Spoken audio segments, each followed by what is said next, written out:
trahison, vive Esterhazy, trahison,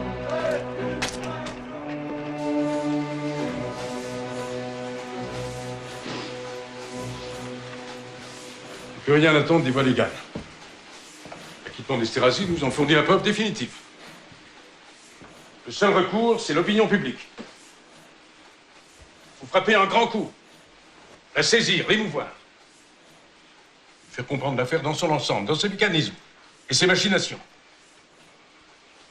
Il faut écarter toute prudence, toute précaution. S'il y a procès, ce sera devant une juridiction civile. Plus de dossiers secrets, tout sera discuté en plein jour. Dites-moi, si je comprends bien, vous pensez à une troisième brochure, Monsieur Zola. Après votre lettre à la jeunesse, après votre lettre à la France, une lettre sur l'affaire, c'est bien ça? Non, Monsieur Vaughan, pas de brochure cette fois-ci.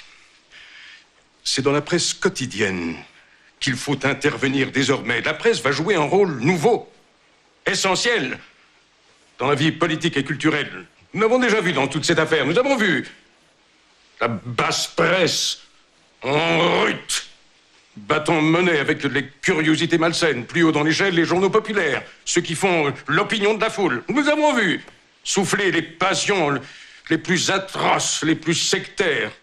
Quant à la grande presse dite sérieuse et honnête, se content de tout enregistrer, la vérité comme l'erreur.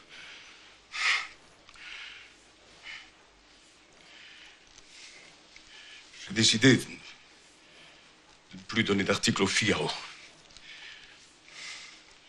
Ce journal vient de tomber dans le camp de l'antidreyfusisme systématique. Je vous propose ma lettre au président de la République, Monsieur Vaughan. J'accepte. J'accepte sans hésiter. Quand l'aurez-vous écrite? Elle est écrite. J'en ai terminé la rédaction cet après-midi. J'y ai travaillé d'arrache-pied, jour et nuit, depuis 48 heures. L'acquittement d'Esterhazy était prévisible.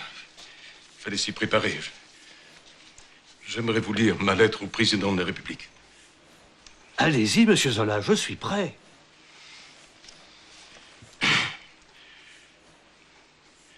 Monsieur le Président de la République.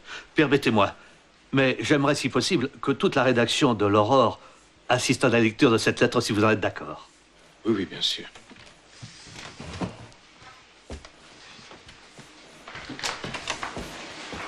Mes amis, venez tous dans mon bureau. On enferme la vérité sous terre, elle s'y amasse. On verra bien si l'on ne vient pas de préparer pour plus tard le plus retentissant des désastres. Et cette lettre est longue, Monsieur le Président, et il est temps de conclure. J'accuse le lieutenant-colonel du Paty de Clam d'avoir été l'ouvrier diabolique de l'erreur judiciaire. J'accuse le général Mercier de s'être rendu complice, tout au moins par faiblesse d'esprit, d'une des plus grandes iniquités du siècle. J'accuse le général de Boisdeffre d'avoir eu entre les mains les preuves certaines de l'innocence de Dreyfus et de les avoir étouffées.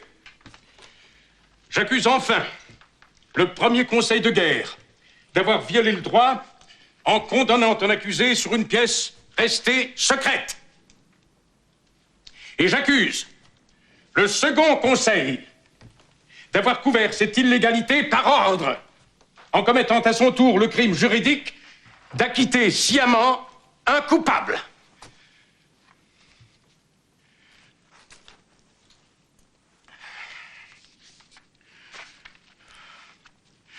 Je n'ai qu'une passion, celle de la lumière, au nom de l'humanité qui a tant souffert et qui a droit au bonheur. Ma protestation enflammée n'est que le cri de mon âme. Qu'on ose donc me traduire en cour d'assises et que l'enquête ait lieu au grand jour. J'attends.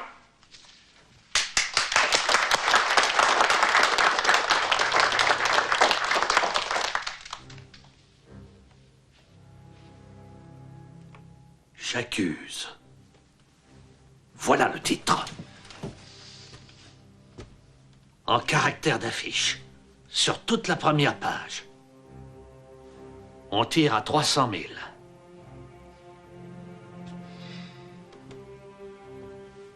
Demain matin, il nous faut des centaines de crieurs de journaux. Prévoir un affichage massif.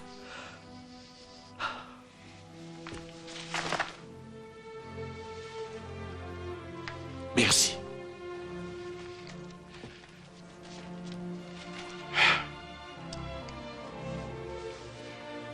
J'accuse.